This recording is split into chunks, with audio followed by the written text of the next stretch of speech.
Hola, soy Victoria Cuña Medina, estudiante de la licenciatura en Artes Plásticas de la Universidad de Santo Tomás, y el día de hoy voy a hacer una breve presentación sobre las mujeres poderosas que han existido en la historia y sus representaciones en el arte.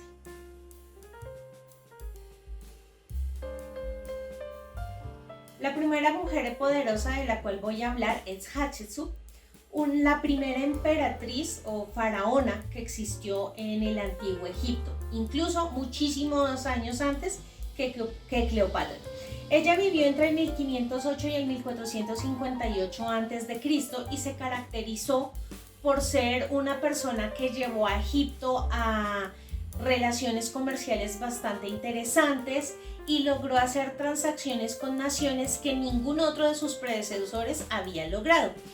Hatshepsut gobernó como reina regente durante un periodo entre la muerte de su esposo y que su hijastro tuviera la posibilidad de asumir el trono.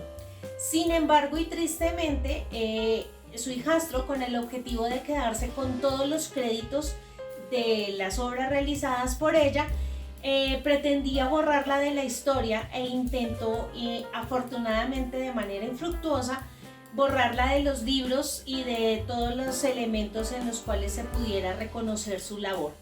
Esta es una representación de uno de los petroglifos que se encuentra en el Templo Rojo de Karnak en Egipto, y lo que hace es una representación de Hatshepsut al lado de un toro Apis, conmemorando el jubileo de su reinado. Para esta obra yo lo que hice fue utilizar una pieza de linóleo y con ayuda de las gubias hice las incisiones para dar el diseño y darle un acabado similar al de las piedras con diferentes colores de pintura acrílica.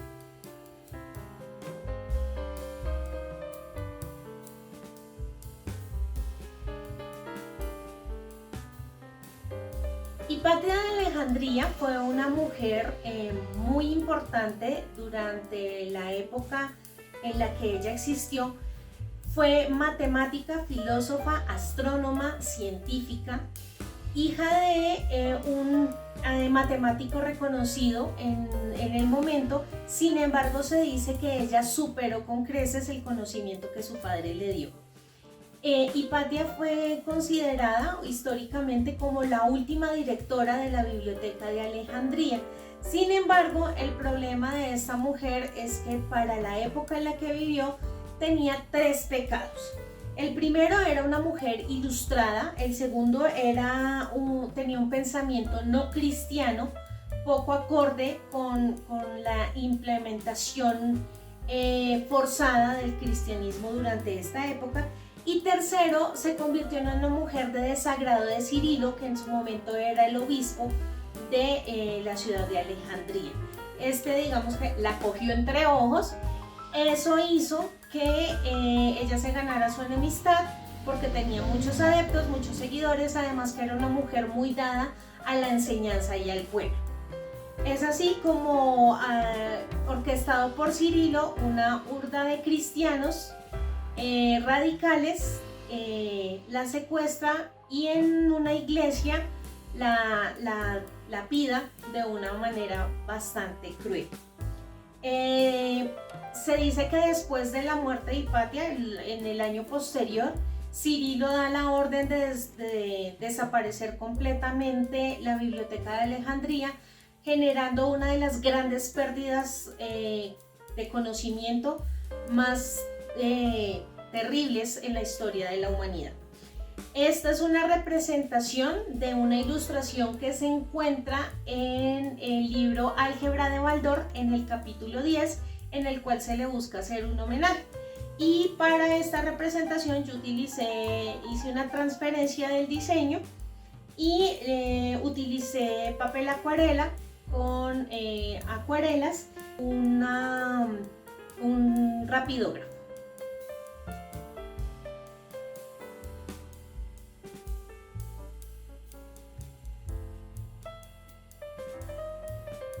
Teodora se presume que vivió del 501 al 548 después de Cristo.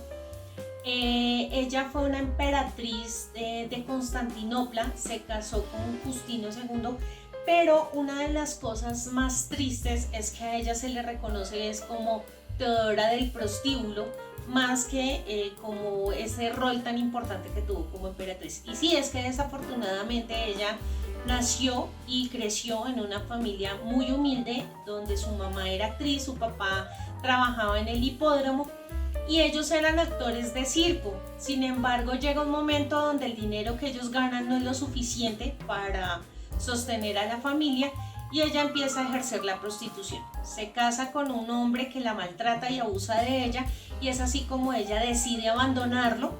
Posteriormente va a conocer a Justino y en contra de todos los preceptos sociales, ellos dos se van a casar. El trabajo de Teodora es supremamente significativo porque ella hace una labor muy grande con los pobres, con los niños y con los desprotegidos, además de la protección de las mujeres. Entonces es muy lamentable que se le reconozca más por el hecho de haber sido la emperatriz que un día fue prostituta y no por ese trabajo maravilloso que hizo para la población de ese momento. La obra original es un busto que se encuentra en el Museo de Arte de Antica en la ciudad de Milán, Italia. Desafortunadamente, durante el proceso de extracción del busto y el traspaso al museo, se le dio un maltrato, lo que hizo que efectivamente pues se rompiera en partes como la nariz y obviamente se deteriorara y se manchara. Sin embargo, pues se ha tratado de hacer un proceso de conservación. Yo para la recreación lo que hice fue hacer un tallado en icopor utilizando la técnica de modelado de 3D en foamy. Entonces lo que hice fue utilizar bolas de icopor para hacer todo el proceso del tallado y posteriormente con la técnica de termoformado, entonces lo que hice fue forrar todo el icopor y pues darle las texturas. Adicionalmente se utilizó pintura acrílica para darle ese color del desgastado y el manchado.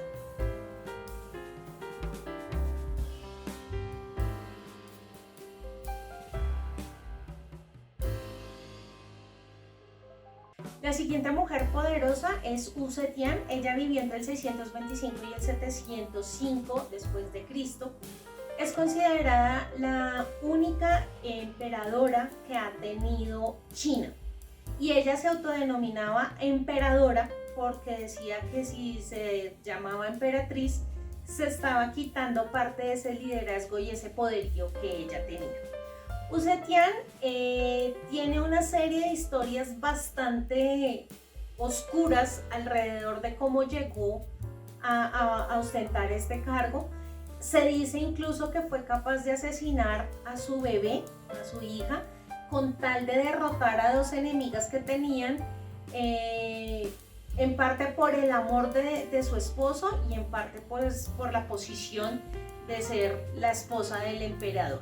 Sin embargo, cuando su esposo muere, entonces ella asume la regencia de China sin dejar que ninguno de sus tres hijos asuma el rol de emperador, diciéndoles que pues todavía no tienen la suficiente preparación.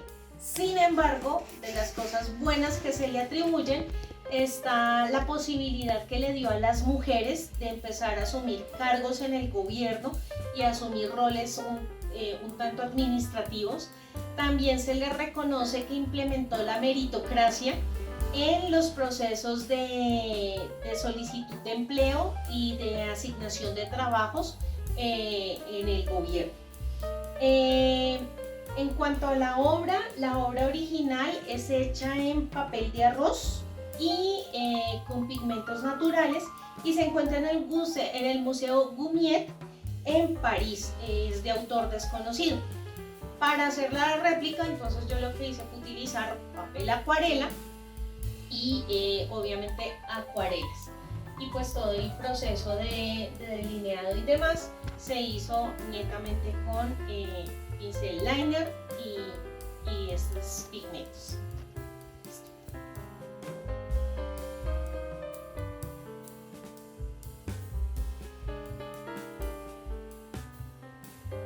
Por último, pero no menos importante, voy a hablar sobre la Malinche. Ella se presume que aproximadamente vivió entre 1495 y 1529. Esta es una mujer que ha sido muy odiada por el pueblo tradicional mexicano, ya que se considera traidora, porque fue la traductora que le sirvió a Hernán Cortés durante todo el proceso de colonización en México y Centroamérica. La Malinche hoy en día pues también se le ha dado como una perspectiva diferente, en la cual se dice hasta qué punto ella pudo acceder a servirle como intermediaria a Hernán Cortés, de pronto porque estaba enamorada o de pronto porque estaba siendo coaccionada. El hecho es que tuvo un rol supremamente importante durante este proceso, y de todas formas sí generó muchísimas enemistades porque recibió lujos, dinero, y siempre estaba ahí junto a Hernán Cortés en cualquier circunstancia. A la Malinche, sin embargo, pues algo que sí es un poco cruel dentro de todo su historia, es que quedó embarazada de Hernán Cortés y fue obligada a renunciar a sus derechos maternales con la condición de que el niño sería criado como hijo del español y pues recibiría una gran educación y unos grandes beneficios. Entonces eso hizo que a la final ella muriera sola. Realmente no hay una certeza de cómo falleció o en qué condiciones. Simplemente de un momento a otro, cuando Hernán Cortés ya no la necesitó, la dejó a un lado y desapareció de todos los libros de historia. La obra es una obra del artista Alfredo Ramos Martínez. La técnica es témpera sobre papel periódico y se encuentra en la galería Louis Ster Fine Arts en Hollywood, California. Para la representación yo también utilicé una pieza de papel periódico e hice todo el proceso de pintura con acrílico. Y esa sería toda mi presentación para la entrega final de Historia del Arte Antiguo. Muchas gracias.